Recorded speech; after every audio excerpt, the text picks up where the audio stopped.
Hey guys, so today I'm going to show you how I edit my Instagram photos, kind of like a basic, start to finish, how I start with a raw image and take it to something that I would post on Instagram. And I just wanted to kind of preface this with my camera. I use a Canon Rebel T4i, and in this picture, I think I used my other lens, not the kit lens. The lens that I use is a 50mm Canon one with silent autofocus. Sorry if it's like so distracting that I'm like holding the camera vlog style instead of sitting down, but I'm having a day, so I decided to vlog style it. I always get a lot of compliments on my Instagram photos. I've really stepped my game up in the last few months, and people have been noticing, thankfully, because I work really hard on them and I know I could do better.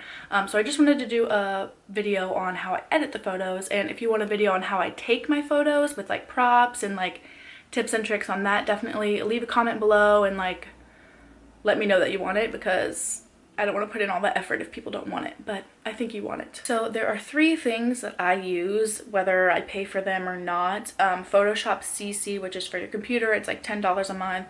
And then I use VSCO on my iPhone, which I think is free, but you might buy some filters here and there. And then FaceTune, which definitely costs a few bucks, I think, but it's all worth it. And if you like how I take my photos, then you might want to kind of recreate that by picking what software and apps you use. So I already filmed basically how I selected the photo in the preliminary edits, but I found out that it wasn't recording my screen even though it said it was. So I'm gonna redo this, even though this is the photo that I picked.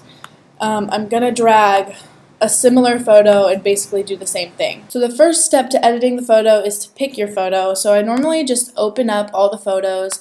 I'll open them all in preview and kind of just sort through the ones that I like the most. So I wound up liking this one the most, and I edited it a little bit and sent it to my phone.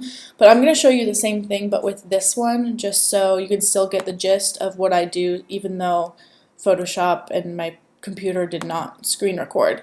So I'm going to crop it first, which is always my first step, and I always do mine to 2000 pixels by 2000 pixels, and I have it as a preset. I think Instagram wants it to at least be something like 1040 or 1080 pixels. Cameras take really nice quality pictures, so it's like if you're taking a photo that's low quality and trying to make it 2000 pixels, it might look weird, but because this is already high res, it's fine. So first, I like to center the products in the frame. These are the Pixie mists. I was sent these recently, and if you didn't know, Pixie was actually like my first paid job in the beauty industry. I was the one that created their actual Instagram account back in like 2012, so that's cool. And now I'm on their PR list, so everything comes full circle, right? So this shadow makes things a little bit, it looks a little weird and off balance, but I'm going to still center the 2 mists in a way and then crop it like this. So to edit the photo, I always think that photos are a little too contrasty. I feel like a lot of the time I still wind up adding contrast back in, but I normally, just because it's a little harsh, I'll lower the contrast a bit on brightness and contrast, and then I'll go to curves and kind of play with the curves a bit just to make it. I normally just go to the top of the curve because this curve is going to be the brightness and this one is going to be like contrast, so you don't want that because it looks a little weird. Not levels. I'm really bad at like using the shortcuts. I always use the actual menu. I don't know why, I just haven't gotten used to it. I use some shortcuts, but it just depends. I'm weird. So I'll do a little higher of a curve, and that'll add a nice little brightness to it, and then that's when I'll send it to my phone, but I'll just save it as is. So I'm going to save this to my phone, and then what I do, let's see if I actually like the one I edited now or before better, actually. Let's be real. I don't know, let's edit both, I guess. Let's just send both to my phone. So AirDrop is the best way to send these photos between your phone and your computer really easily. That's why I like having a MacBook. I already sent the other one to my thing, but just send it real quick. Okay, so I sent myself the 2 photos. I think let's edit the one that I did live with you guys. So for editing, I use VSCO Cam first, and I just add the photo I imported. to my computer, and then I add it to VSCO. And then I get all of these filters. Sometimes I use filters and sometimes I don't. I really like A6, HB1, and HB2. But I honestly kind of am not crazy about any of these filters for any of them. And of course you can like lower the saturation of the filters, which I might do because I kind of like this filter. But I usually like to do it at the end just so I can see how I like it. So then I click this second button, which has all of like the settings for brightness, contrast, and whatnot. I usually do the triangle first, which is for sharpen, and I don't really do more than like 2 sharpen. Yeah, but I think it just adds a little like clarity to the whole picture. And then this one's pretty contrasty, so I could add less contrast if I wanted to. I don't really care because I already did it in Photoshop. Other settings that I like using are the highlights and shadows save. So because it's so shadowy, you can reduce the harshness of the shadow, which is similar to the contrast, but it adds kind of more of a fade. And then if the photo is too much highlights, you can go like this and it'll kind of give it a highlight fade. I don't necessarily think this one needs it, but we'll see. So after I sharpened it, the brightness looks good and where I want it. Sometimes you could play with the saturation of things. I normally keep it pretty normal. It just depends on the photo, in all honesty. And then if the photo you took is like too yellow, you can play with the temperature. But I think this one looks good. And then the tint is also like the same thing as temperature, but it's green and purple. So if it's like too red, you can add some green. If it's too yellow, you could also add some purple. But I think that one's fine. But that's basically what I like doing. And then if you're getting more artsy with it, you can change the tint of like the highlights and the shadows. I've mostly only done shadows because I feel like it just looks better. Because sometimes when there's a lot of highlights, the photo just looks completely weird. So let's say I wanted to do that to this photo, which I don't, but we'll see. You can add it really subtly, so it kind of looks, I don't know, it just adds a different effect. But I kind of like my photos, since it's like product photos, I like them to look true to color, true to everything. So this looks good. I didn't even really add that much. So I'm going to see, I could add one brightness or exposure thing. That looks good. Then let's go back to the filters because now I want to see how this filter looks. I like HB2 for this photo. And I just want to do it subtly because that's too much because it makes it look different. The products look different. But I like it like this a lot. It's fun. So then once I'm happy with how the product itself is looking, I save it and then I save it to my camera roll. So this is the before and this is the after. So you can see it just looks a lot like more aesthetically pleasing. And then you see how the background, it's like not completely white. It has kind of like a grayish look. If I want the background to be white, I'll take it into FaceTune. First, if I want to add anything different to the original photo, I'll edit the original photo before whitening it and then save it again. So I kind of want to amp up the details on this one because it wasn't super focused. So I'm just kind of touching every single logo and every single product title and touching it a little bit, rubbing it so the details come out. Maybe let me show you how it looks when I do the whole thing detailed so you could see. So I'm rubbing the whole picture as detailed so it kind of gives it more of a sharpening. So that's what it does, but I'm doing it in a subtle fashion. So I don't want that, but I'm just gonna kind of do it on the actual bottles with the logo.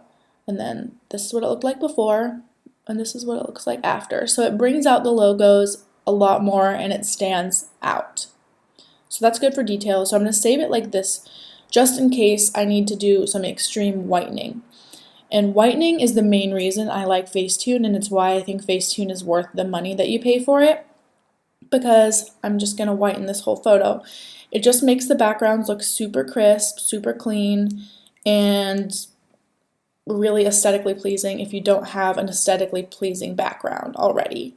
So I'm whitening this entire photo, and you can see that it kind of just makes everything, not everything, oh, I'm in the eraser. I'm like, why is it changing? Oh my god, what a freaking idiot. This is why I have fat fingers, and it's not good.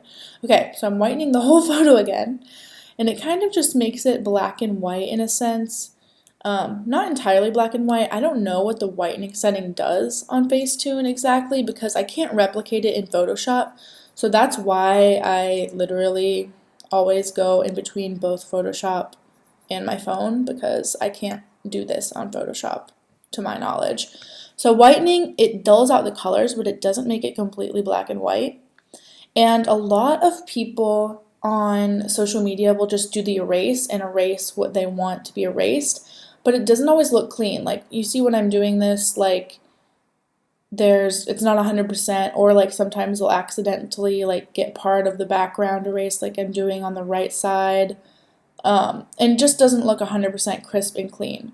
So I prefer to whiten the entire photo, and I'll show you what I do after. So once the whole thing's whitened, I save it as is, even though it looks crazy, and then I go back into my images, and we have these two Facetune images. We have the one that I did the details on, which is kind of our baseline image, and then the one that I whitened.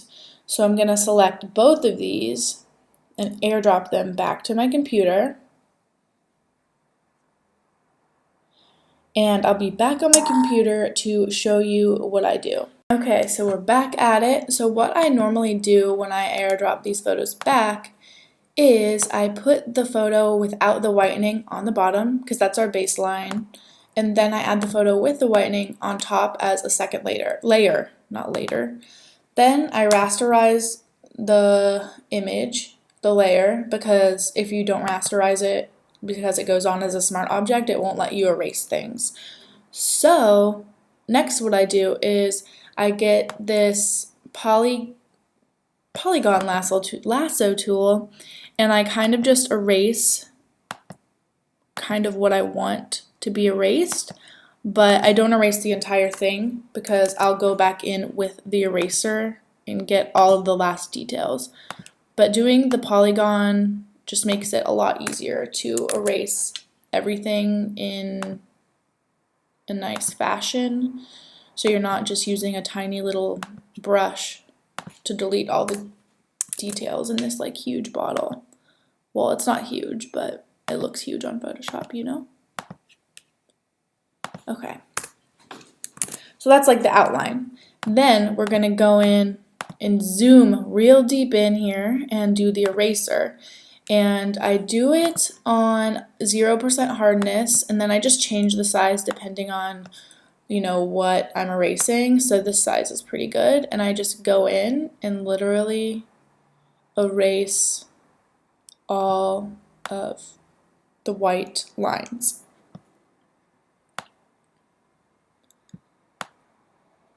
Okay, one bottle down, 3 to go. It's okay if it's not 100% perfect, but this is going to be a lot better than if you just did this on Facetune. So that's why I think my photos go over so well, because I don't have a ton of followers on Instagram or anything, but my feed is like on point. It's not like the most aesthetically like cohesive feed. I've seen a lot more cohesive feeds, but I just make sure in my feed that every single picture looks good on its own. So yeah, all the product photos look good together, but because I do a lot of lifestyle stuff, I could never like separate into two different Instagrams. It would be too hard to have like a personal and like a blog one, because like my blog kind of is personal since I do kind of everything and not just beauty anymore, which I'm not sure if a lot of people know. I feel like people get the gist on here, but I'm not sure if like the people that follow me on YouTube follow me on Instagram. It's kind of like a different vibe, you know? I'll show you, okay, we're halfway through, so I'll show you what it's looking like so far. So this is what it looks like. Sometimes I'll bring the opacity down just to like make it less harsh, which is probably what I'm going to wind up doing for this, just because the white is a little too white and too harsh, but for now I keep it at 100% while I'm editing because it makes it easier to see these harsh lines.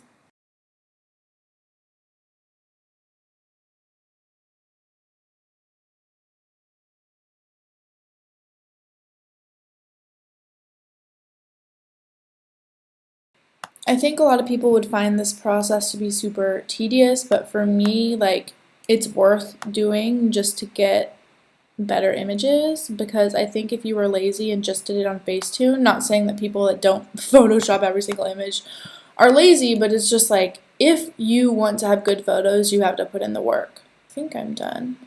Oh, this is what I was afraid of. This one looks a little bit weird. It looks a little wonky because it's white. You see that? That's why I almost never keep the this layer at 100% because it always looks weird when there's something white in it. So you're going to go into the layers and change the opacity. This is entirely like personal and depends on what you want to do. But this is what it looks like with nothing. This is what it looks like at 50%, and this is what it looks like at 100%. And I'm leaning towards going lower because then I can see that nice yellowish reflection from the vitamin makeup mist in the center of the image, and like the shadows look really nice and it's not too white and not too blue. So I think this is going to be my final image at 50%. I still don't love how the hydrating one looks, but it's kind of like honestly just how it looks in the photo. It just has like this white line that's kind of distracting, but that'll do, pig. That's what I always say. So then what you're going to do to save the image as a JPEG, you're going to save it. You can either collapse all the layers yourself or just go here and change it to JPEG, which then this little arrow will pop up and it'll say that there won't be layers, which we know. So then I'll just save this on my photo. I'll save this on my photo. I'll save this on my hard drive as is, and then I'll airdrop it back to my computer, my phone, so I can Instagram it when my blog post is live. So I hope this was super helpful for you guys. It kind of depends on each image, like how the editing works. So it was hard for me to like really think that I was being super helpful since it was just the one image and not like a super intricate image. It depends on every photo and what filters I use and whatnot, but hopefully it was at least a little bit helpful. Definitely let me know in the comments. Follow me on Instagram if you're not already, and make sure to subscribe, and I'll see you guys in my next video. Bye.